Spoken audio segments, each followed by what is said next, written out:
the first item for today, and I thought I would do a segment on South Carolina. I've had a couple people write me from South Carolina and say, hey, would you talk about what's going on here? And I've said, I don't know enough about what is going on there. Once upon a time, this was like my bread and butter, talking about all the different annual conferences and how they handled disaffiliation and what injustices were going on. But most of that ended at the end of last year because 2553 expired at the end of last year, and that was the sole provision for disaffiliation. It still is.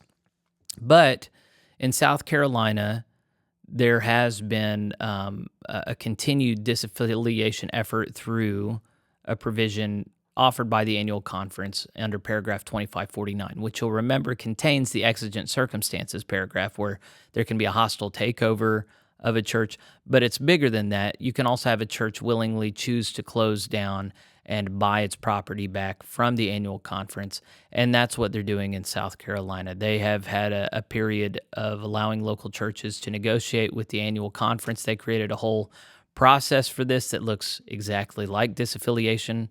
For all intents and purposes, it is disaffiliation, except disaffiliation can't be done by the Book of Disciplines, so they're using this other method. So I got one email in particular that wrote up some of the recent history quite well. She asked me to be responsible with the information she gave me, so I'm not going to give any information about her personal church because I just don't know that even needs to happen right now. But there are some other dynamics that are going on in South Carolina that I just think make it interesting. They tie into some of the other stuff that we're going to talk about following this. So here's an email. I'm not going to show you the screen for you to pick through it. I'm just going to read to you parts of this email about what's going on in South Carolina, add a little bit of commentary on my own. According to her, there used to be about 950 churches in South Carolina. I haven't shown you my spreadsheet for a while, but if you'll remember, this is what it looks like. South Carolina, you'll see it highlighted here, at the close of 2021 had 972 churches. It had been in some decline, but not too badly. But then when you looked at the first round of disaffiliations, they lost 114 churches, which was over 10% of their congregations. So with that in mind, let's continue on with the article, or the write-up. She said, we have more minority congregations than any other annual conference in the United States. In particular, what she's talking about is African-American churches. There's a huge African-American contingency in South Carolina. Also, we have Bishop Holston as our bishop, and if you don't know who he is, he's a black man. Word on the street is that Bishop Holston is a traditionalist, and he was hoping the entire conference could have left the UMC together. If you'll recall, once upon a time, the Judicial Council had not ruled that out of order, and the protocol that was negotiated by Feinberg with all those different constituencies, it dealt with the very real possibility that entire annual conferences would vote their way out of the United Methodist Church.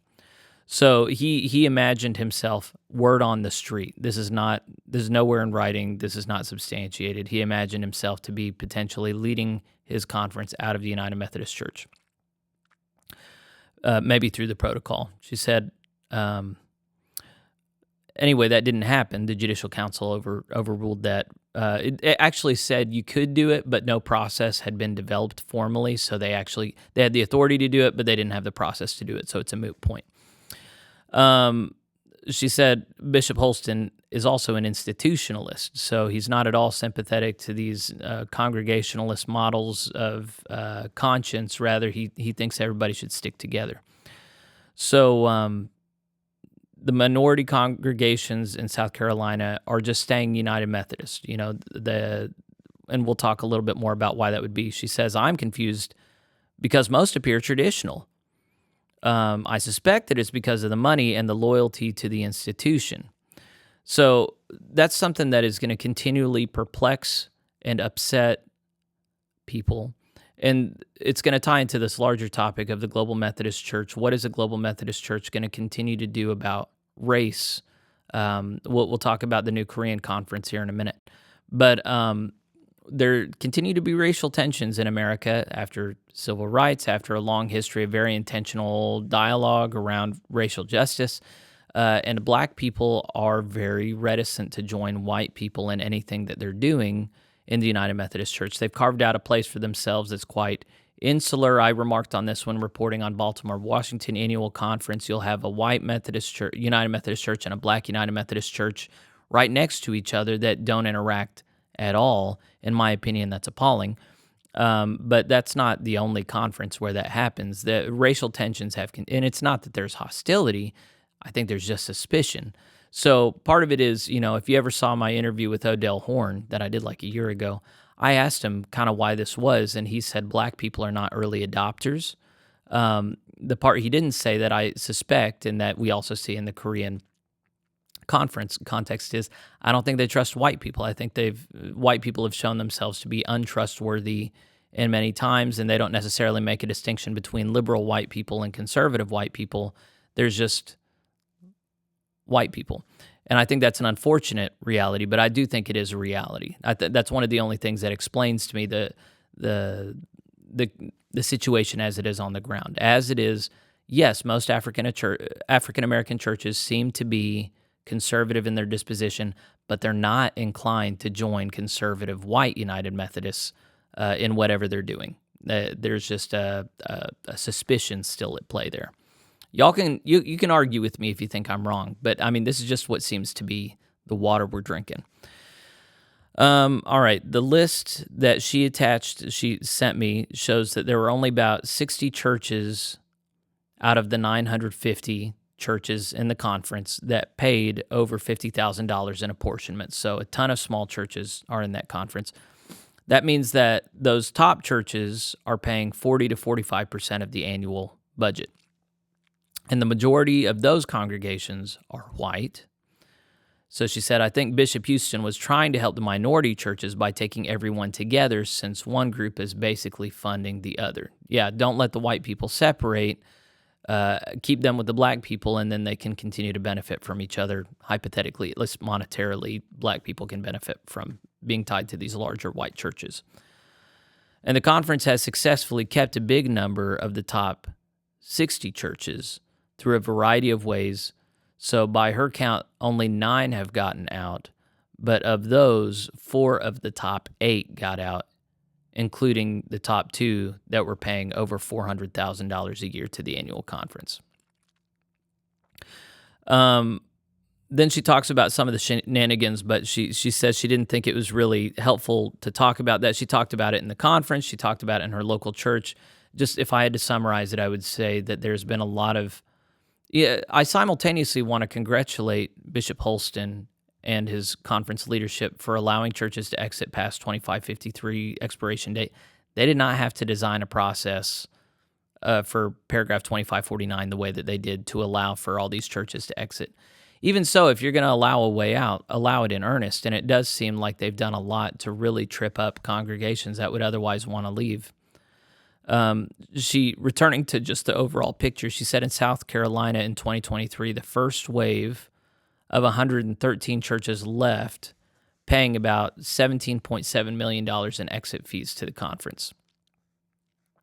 The budget that year was $16.5 million, and then she hears it's down to between $10 and $11 million now. So this is a reality that tons of annual conferences are dealing with. In the second wave in 2024, the one that they're in the middle of right now, we've heard that there are between 120 and 130 churches leaving. They've had to complete their paperwork by December 1st of last year so that they could vote between 2 dates in January. The conference rolled out the 2549 exit plan in mid-September in 2023 with a ton of requirements and didn't even put it on the conference website or homepage. You only got it if you knew to ask for it. It was, of course, unreasonable what had to be done by December 1st to enter into the discernment process. The small rural churches are the ones who seem to be getting out now. The conference seems to just care mostly about money. Anyway, there are hundreds of churches in South Carolina that still have no idea what's going on at all. They've been gaslighted. The clergy are old and will retire, and they're just writing it out till retirement, or they're young and radical. I suspect that after Charlotte, eyes will be opened the ministers lying to their congregations won't be able to lie anymore, and then those churches can't get out. It's going to be a mess. So much of this hops in between personal stuff and bigger stuff, but one of the things she says here is that when they couldn't, oh wait, no, here it is. When they couldn't defend the UMC anymore, whenever conference officials or institutionals couldn't defend the UMC anymore, they just trashed the GMC. Also, she said, my church is so burned by the UMC that there is major hesitation to go back to any denomination. And then she asked me to make it doesn't matter.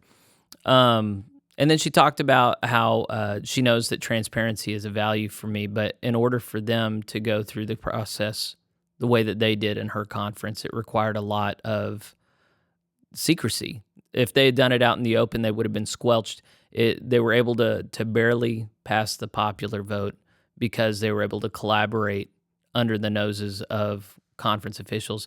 And, I wasn't in that situation. Yes, that's my value, transparency. I'm in favor of a fair fight, a clean fight, an open fight, a mature adult fight. That's not what happened here. They discerned that they could not do that, and so they had to operate in secrecy. And all of this really upsets me. The thing that's going to tie in later is the fact that the UMC just trashed the GMC whenever they knew that they couldn't stand on their own two legs. And then the amount of scar tissue built up in these local congregations has really turned them off to the GMC. And that's something that has very practical implications right now for the GMC that is trying to galvanize those who have been harmed by the UMC. And yet many of who've been harmed have just said, we're done with this. And that's really sad in my opinion. And I'll talk more about that in a little bit. But what's to be said about South Carolina? I want to give attaboys to Bishop Holston, but I also find it really regrettable that I've just, as I've been reporting on this, I've gotten very clear that the love of Jesus never coerces. It doesn't compel people to be in relationships they don't want to be in. It doesn't take money or assets away from people who don't want to be in relationship anymore. And so that's the thing that I just find really upsetting about all of this. I don't really care what the long-term hopes and plans were. In my head, the ends just don't justify the means. What matters is the ends and the means. And if in order to get what you want, you have to debase yourself, it's just not worth it anymore. And so I just think it's really unfortunate what South Carolina is going through. And I'm also really upset about how things are between white and black churches. I think there were many decades where there could have been and should have been healing between white and black congregations in the United Methodist Church. And it seems to me that not only has that not happened, but things have actually calcified. The social fabric Americans share is increasingly suspicious along racial lines. There's been a kind of gathering and kind of claiming safe space from each other.